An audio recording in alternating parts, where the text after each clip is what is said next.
യുടെ വലിയൊരു തേരോട്ടത്തിന് സാക്ഷ്യം വഹിക്കുന്ന വാർത്താ പകലാണ് ഇത്. അതിൽ തന്നെ ബി.ജെ.പി. ബീഹാറിലെ ഏറ്റവും വലിയ ഒറ്റക്കക്ഷിയായി മാറുന്നു. ജെ.ഡി.യുവിനും വലിയ നേട്ടമുണ്ടാക്കാൻ കഴിഞ്ഞു. കഴിഞ്ഞ തവണ അവർ നേടിയതിനേക്കാൾ ഇരട്ടി വോട്ടുകൾ ഇത്തവണ വർദ്ധിപ്പിക്കാൻ കഴിഞ്ഞിട്ടുണ്ട് എന്നൊക്കെയുള്ളത്. നിതീഷ് കുമാർ വീണ്ടും അധികാര സ്ഥാനത്തേക്ക് എത്തുന്നു, മുഖ്യമന്ത്രിയാകുന്നു, സർക്കാരിനെ നയിക്കാൻ തയ്യാറെടുക്കുന്നു. അദ്ദേഹം മുന്നോട്ട് വെച്ച വികസനം അത് ജനം ഏറ്റെടുത്തു എന്നുള്ളതാണ്. ഒപ്പം തന്നെ സ്ത്രീകൾ വലിയ തോതിൽ വന്ന് വോട്ട് ചെയ്യുന്നു, വലിയ വോട്ട് വർധന ശതമാനമുണ്ടാകുന്നു. അതൊക്കെ തുണച്ചിട്ടുള്ളത് NDA ആണ്. അവരുടെ വികസനം അത് ജനങ്ങൾ ഏറ്റെടുത്തു എന്നുള്ളതാണ്. എന്നാൽ മറുവശത്ത് RJD-യുടെ ഭാഗത്തു നിന്നുണ്ടായ പ്രചാരണം, തൊഴിലില്ലായ്മ, അതൊന്നും ജനങ്ങൾ കണക്കിലെടുത്തില്ല എന്നുള്ളതാണ്. RJD-യുടെ ഭാഗത്തു നിന്നൊക്കെ അവർ പ്രകടന പത്രികയിൽ നൽകിയ വാഗ്ദാനങ്ങൾ, സർക്കാർ ജോലി എന്നതുൾപ്പെടെ എല്ലാം ജനങ്ങൾ തള്ളിക്കളഞ്ഞു. ഒപ്പം കോൺഗ്രസ് നടത്തിയ വോട്ടർ അധികാർ യാത്ര, വോട്ടുകൊള്ള, ഇതെല്ലാം ജനങ്ങൾ തള്ളിക്കളഞ്ഞു. അങ്ങനെ വളരെ പ്രധാനപ്പെട്ട ഒരു തെരഞ്ഞെടുപ്പ് ഫലം ബീഹാറിൽ വന്നിരിക്കുകയാണ്. നമ്മൾ ഇനി പോകുന്നത് ശ്രീനാഥ് ചന്ദ്രനിലേക്കാണ്. ശ്രീനാഥ് ഉള്ളത് JDU ഓഫീസിലാണ് ബീഹാറിൽ. ശ്രീനാഥ്, JDUയെ സംബന്ധിച്ചും വലിയ ആഹ്ലാദമാണ്. കാരണം ഒരു കാരണവശാലും ഈ തെരഞ്ഞെടുപ്പിൽ അവർക്ക് പിന്നോട്ട് പോകാൻ കഴിയുമായിരുന്നില്ല. ഇപ്പോൾ ഇരട്ടിയിലേറെ വോട്ടുകൾ വർദ്ധിപ്പിച്ചിരിക്കുന്നു. കഴിഞ്ഞ തവണ അവർ നേടിയതിനേക്കാൾ. നിതീഷ് കുമാർ വീണ്ടും മുഖ്യമന്ത്രിയാകാൻ പോകുന്നു. അങ്ങനെ അദ്ദേഹം നടപ്പാക്കിയ നയങ്ങൾ ജനങ്ങൾ രണ്ട് കൈയും നീട്ടി സ്വീകരിച്ചിരിക്കുന്നു എന്നുള്ളതിന്റെ ആഹ്ലാദം എത്രത്തോളം അവിടെ അലതല്ലുന്നുണ്ട് ശ്രീനാഥ്?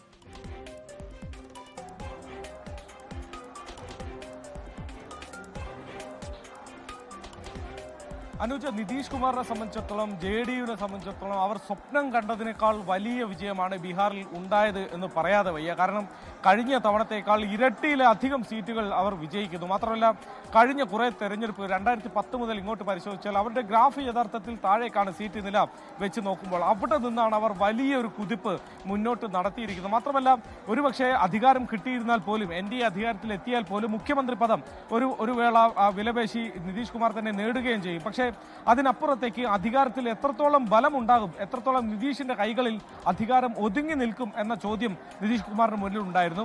ആ ഒരു പ്രതിസന്ധി മറികടക്കാൻ നിതീഷിനെ സഹായിക്കുന്ന ഒരു വിധിയാണ്, ഒരു ജനവിധിയാണ് ഇന്നിപ്പോൾ ഈ ബീഹാറിൽ നിന്ന് ഉണ്ടായത് എന്ന് നമുക്ക് നിസ്സംശയം തന്നെ പറയാം. ഇനിയിപ്പോൾ സർക്കാർ രൂപീകരണത്തിൽ മുഖ്യമന്ത്രിക്ക് അപ്പുറത്തേക്ക് പ്രധാന വകുപ്പുകൾ, തന്നെ നിയന്ത്രിക്കുന്ന തരത്തിലുള്ള ഉപമുഖ്യമന്ത്രി പദങ്ങൾ ഒഴിവാക്കാനുള്ള സമ്മർദ്ദമടക്കം നിതീഷ് കുമാർ ഈ തെരഞ്ഞെടുപ്പ് ഫലം വെച്ച് നടത്താൻ വേണ്ടി കഴിയും എന്ന കാര്യത്തിൽ യാതൊരു സംശയവുമില്ല.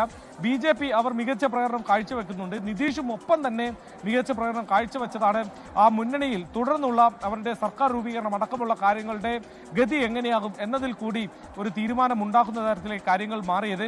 BJPയെ സംബന്ധിച്ചിടത്തോളം അവർക്ക് മികച്ച പ്രകടനം കാഴ്ചവെക്കാൻ കഴിഞ്ഞു എന്നത് സത്യം തന്നെ. പക്ഷെ ഒരു ഘട്ടത്തിൽ BJPയെയും മറികടക്കുന്ന തരത്തിലേക്ക് ലീഡ് നിലയിൽ നിതീഷ് കുമാർ കുതിച്ചതാണ്, നിതീഷ് കുമാറിന്റെ പാർട്ടി കുതിച്ചതാണ്. പക്ഷെ അവിടെ നിന്ന് പിന്നീട് ഒരു അല്പം താഴേക്ക് ഇറങ്ങിയെങ്കിൽ പോലും ഇപ്പോഴും ഒരു 10 സീറ്റിന്റെ വ്യത്യാസം മാത്രമേ ഈ BJPയും JDUവും തമ്മിലുള്ളൂ. അതുകൊണ്ടൊരു വലിയേട്ടനായി ഈ ഭരണത്തെ പൂർണ്ണമായി നിയന്ത്രിക്കുന്ന തരത്തിലേക്ക് BJPക്ക് ഇനിയിപ്പോൾ സർക്കാർ രൂപീകരണ ഘട്ടത്തിൽ കടന്നാൽ പോലും കഴിയില്ല എന്നത് ഇപ്പോഴത്തെ സ്ഥിതി സൂചിപ്പിക്കുന്നുണ്ട്. മറുവശത്ത് ഏതാണ്ട് എല്ലാ പാർട്ടികളും എന്ന് തന്നെ പറയണം, മഹാസഖ്യത്തിൽ ഏതെങ്കിലും ഒരു പാർട്ടിക്ക് പിടിച്ചു നിൽക്കാൻ കഴിഞ്ഞില്ല. RJDക്ക് പോലും ഒരുപക്ഷെ കോൺഗ്രസ് അടക്കമുള്ള മറ്റു പാർട്ടികൾ തകർന്നടിഞ്ഞാലും RJD പിടിച്ചു നിന്നേക്കും എന്നൊരു സൂചന ഈ എക്സിറ്റ് പോൾ അടക്കം നൽകിയിരുന്നു. കാരണം ഈ തേജസ്വി യാദവിന് ഉള്ള ഒരു പോപ്പുലാരിറ്റി, അദ്ദേഹത്തിനുള്ള സ്വീകാര്യത, ഒരു മുഖ്യമന്ത്രി എന്ന തലത്തിൽ പോലും തേജസ്വിയെ കൂടുതൽ പേർ പിന്തുണയ്ക്കുന്നതായൊക്കെ എക്സിറ്റ് പോൾ ഫലങ്ങൾ വന്നതാണ്. പക്ഷേ തേജസ്വിക്ക് പോലും പിടിച്ചു നിൽക്കാൻ കഴിയാത്ത രീതിയിലേക്ക് ആ പാർട്ടി വീണുപോയിരിക്കുന്നു. ഇപ്പോൾ ജാതി സമവാക്യങ്ങൾ എങ്ങനെയാണ് ആ തെരഞ്ഞെടുപ്പിനെ സ്വാധീനിക്കാൻ പോകുന്നത് എന്നതൊക്കെ വലിയ രീതിയിൽ ചർച്ചയാവുന്നതാണ്. കണക്കുകൂട്ടലുകളുടെ ഭാഗമായി മുന്നണികൾ വിലയിരുത്തുന്നതാണ്. ഇവിടെയാണെങ്കിൽ ഈ യാദവ് വോട്ടുകളും മുസ്ലിം വോട്ടുകളും സ്ത്രീകളുടെ വോട്ടുകളും ഒക്കെ എല്ലാം ഇരച്ച് NDAയിലേക്ക് പോകുന്ന സാഹചര്യം ഉണ്ടാവുന്നു. മഹാസഖ്യമാണെങ്കിൽ വമ്പൻ പ്രഖ്യാപനങ്ങളാണ് ഈ തെരഞ്ഞെടുപ്പിന്റെ പ്രചാരണ ഘട്ടത്തിൽ ഉയർത്തിയത്. അത് നമ്മൾ കണ്ടിരുന്നു. ആ പ്രകടന പത്രിക തന്നെ വമ്പൻ പ്രഖ്യാപനങ്ങളോടെയാണ് പുറത്തിറങ്ങിയത്. ഒരു വീട്ടിലെ ഒരാൾക്ക് സർക്കാർ ജോലി എന്നതുൾപ്പെടെയുള്ള ആകർഷകമായ പ്രഖ്യാപനങ്ങൾ അതിലുണ്ടായിരുന്നു.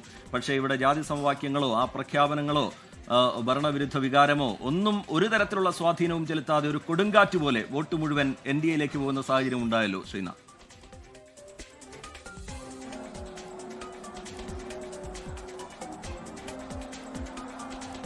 തീർച്ചയായും ഒരു കാലത്ത് RJDക്ക് അധികാരമുണ്ടായിരുന്ന ലാലു പ്രസാദ് യാദവ് തിളങ്ങി നിന്ന കാലത്ത് RJDയുടെ ഒരു വോട്ട് ബാങ്ക് MY ഫാക്ടറാണ്, മുസ്ലിം യാദവ വോട്ടുകളാണ് RJDക്ക് കൂടുതലായി കിട്ടിയിരുന്നത്. അത് 2025 ആകുമ്പോഴേക്കും ആ സ്ഥിതിയൊക്കെ മാറുകയാണ്.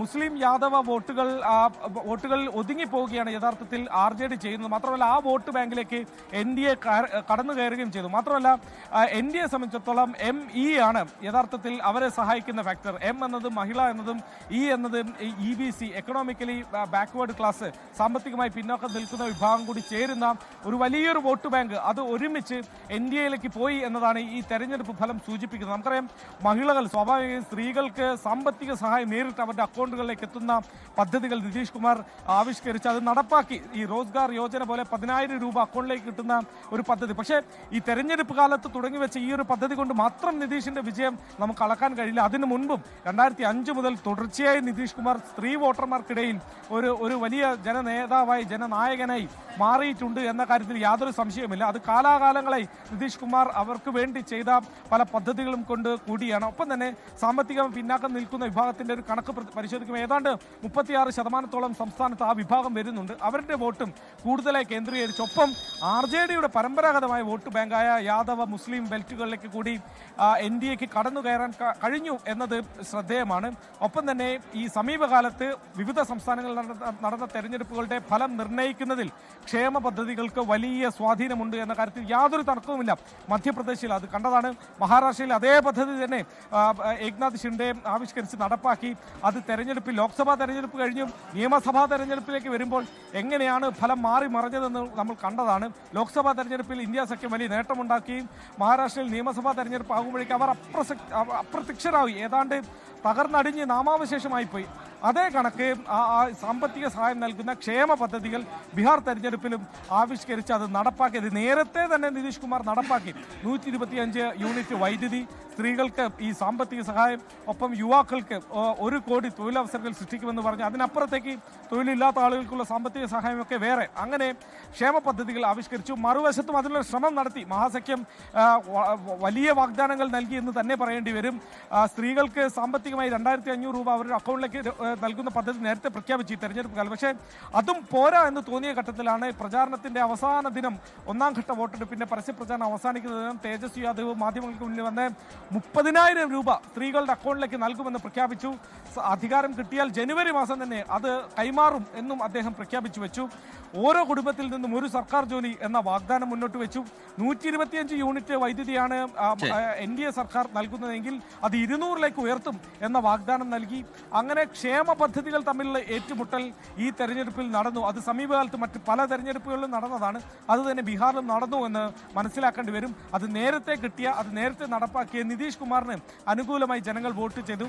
മറ്റൊരു ഫാക്ടർ കൂടി ഈ തെരഞ്ഞെടുപ്പിൽ ഉണ്ട്. അത് പ്രധാനമന്ത്രി നരേന്ദ്രമോദി ഈ തെരഞ്ഞെടുപ്പ് പ്രചാരണ കാലത്തിൽ അപ്പാടെ എല്ലാ റാലികളിലും ഓർമ്മിപ്പിച്ചത് RJDയുടെ ഭരണകാലത്ത് ഉണ്ടായിരുന്ന ക്രമസമാധാന പ്രശ്നങ്ങളും മറ്റുമാണ്. ജംഗിൾ രാജ് എന്ന പ്രയോഗം അദ്ദേഹം ഉപയോഗിക്കാത്ത, പ്രധാനമന്ത്രി ഉപയോഗിക്കാത്ത ഒരു റാലി പോലും ഇവിടെ ബീഹാറിൽ നടന്നിരുന്നില്ല.